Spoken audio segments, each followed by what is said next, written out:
Ako nga pala si Erica. Tawag nila sa akin dito Ambang. Isang tamad at patulog-tulog lang dito sa Canada. Pero may pangarap sa buhay. Pangarap kong yumaman nang walang ginagawa. For today's video nga pala guys ay maghahatid nga pala tayo ng lulutuin nilang pang pinapaitan. Kaya naman ang una kong gagawin muna dito guys ay maghiwa nga lang pala ako dito ng tinatawag nilang tuwalya. At pagkatapos itong laman ng baka. At pagkatapos ko nga palang mahiwa-hiwa lahat ay nilagay ko na nga lang pala ito sa may Tupperware. Ito nga palang pang pinapaitan guys ay ihatid ko nga pala dun sa kaibigan ng mama ko. Kasi siya na lang daw magluto kasi baka gawin ko na naman experiment ito. De, joke lang, panghahanda kasi ni mama bukas at pagsasalo-saluin nilang pagmamaritisan. Kaya syempre, pinagtripan ko muna pala ito at nilagyan ko ng tape.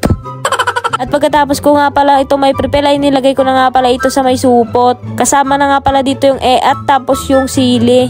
At dinoble ko na nga lang pala ito guys dito sa may isa pang eco bag. At ito na nga pala guys, ready to go na. Pero syempre bago tayo magatid ay maliligo nga lang pala ako. Alay mo may makasabay tayo dun sa bus. Eh di magkakalimang bebe na kiss.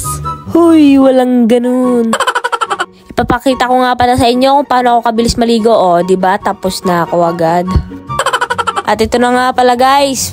Ready to go na tayo. Kaya ito, magsasalamin muna tayo. Konting pa-cute naman kahit cute dog naman. Cute dog na medyo doll dog. So ito na nga guys, naglalakad na nga pala ako dito papunta dun sa may bus stop. Kaya nga dito nga pala guys ay naupo muna nga pala ako dito habang naghihintay ng bus. Sobrang tagal kasi dumating. So ayun nga guys, bago nga pala natin ihatid tong pinapaitan ay dumaan muna ako dito sa may Vitras. Nag-text kasi si mama na bumili daw ako ng dagdag para sa karne ng baka. Para daw mas marami. At pagkatapos karne ng baboy at pang-aadobo daw niya mamayang gabi.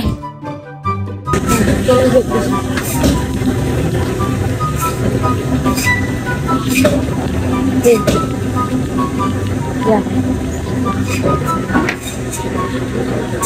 At ito na nga pala guys, nakakuha na nga pala ako dito ng karne ng baka sa karne ng baboy. Kaya ito ay babayaran ko na.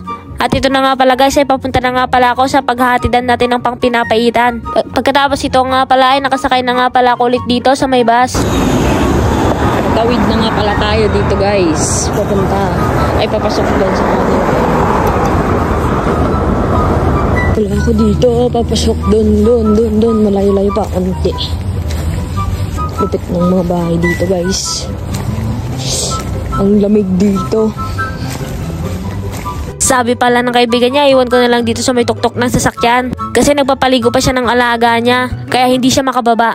Kaya ito, iniwan ko na lang dito sa may sasakyan niya. Ay, hindi ko pala alam kung sasakyan niya yan.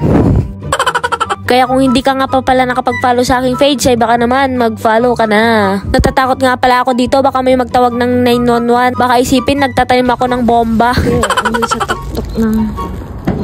Andun sa tuktok ng sasakyan. Bye!